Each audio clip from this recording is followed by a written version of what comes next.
জুলাই সনদ আমাদের স্বপ্ন, জুলাই সনদ আমাদের রক্তে গড়া সনদ, জুলাই সনদ আমাদের তিল তিল করে ওই রিমান্ডের দিনগুলোতে যখন আমরা আমাদের প্রিয়জনদের কথা ভেবে চোখ ভিজে উঠত, সেই চোখের জলের প্রত্যেকটি অক্ষরের নাম জুলাই সনদ।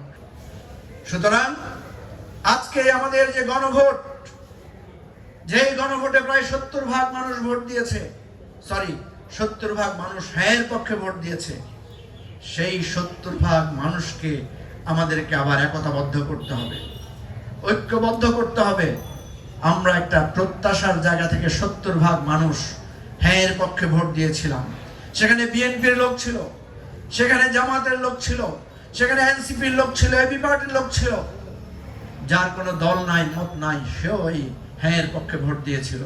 সুতরাং আমাদের সকলের একটাই পরিচয়, আমরা গণতান্ত্রিক একটি বাংলাদেশ, একটি মুক্ত, একটি স্বাধীন বাংলাদেশ, একটি সত্যিকার স্বনির্ভর বাংলাদেশ, বেকার মুক্ত বাংলাদেশ, ধর্ষণ মুক্ত বাংলাদেশ, গুম গণহত্যা মুক্ত বাংলাদেশ, শিক্ষাঙ্গনের সন্ত্রাস মুক্ত একটা বাংলাদেশ। এটাই আমাদের প্রত্যাশা ছিল, এটাই আমাদের স্বপ্ন ছিল। সুতরাং আমি বলবো, যেই স্বপ্ন পূরণ হয়েছে সেই স্বপ্ন পূরণের জায়গাটাকে ধারণ করব, যেই স্বপ্ন অধরা রয়েছে সেই স্বপ্নের জন্য আবার সবাই সংকল্পবদ্ধ হয়ে সংঘবদ্ধভাবে আমরা সংগ্রাম করব।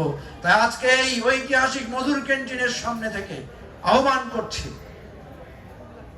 এক হাত হাতে রেখে আসুন গণভোটে যারা আমরা হ্যাঁর পক্ষে ভোট দিয়েছিলাম, গণভোটে হাঁ ফোরাম, সারা বাংলাদেশে আমরা গণভোটে হাঁ ফোরাম গঠন করব এবং যার যার দলের ঊর্ধ্বে উঠে আমরা একটা মঞ্চ তৈরি করব, যেই মঞ্চ থেকে আমরা বলবো জুলাই সনদ আমাদের স্বপ্ন, জুলাই সনদ আমাদের রক্তে গড়া সনদ, জুলাই সনদ আমাদের তিল তিল করে ওই রিমান্ডের দিনগুলোতে যখন আমরা আমাদের প্রিয়জনদের কথা ভেবে চোখ ভিজে উঠত, সেই চোখের জলের প্রত্যেকটি অক্ষরের নাম জুলাই সনদ।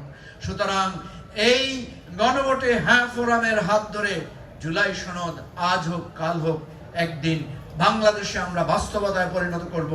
আমাদের বন্ধুরা যারা আজকে ক্ষমতার মসনদে বসে সত্যকে ভুলে যাচ্ছেন, দুঃখকে ভুলে যাচ্ছেন, বেদনার স্মৃতি ভুলে যাচ্ছেন, তাদেরকে আমরা সেই ভুল থেকে শুধরে সামনের দিকে আনবো, এটাই আমাদের প্রত্যাশা।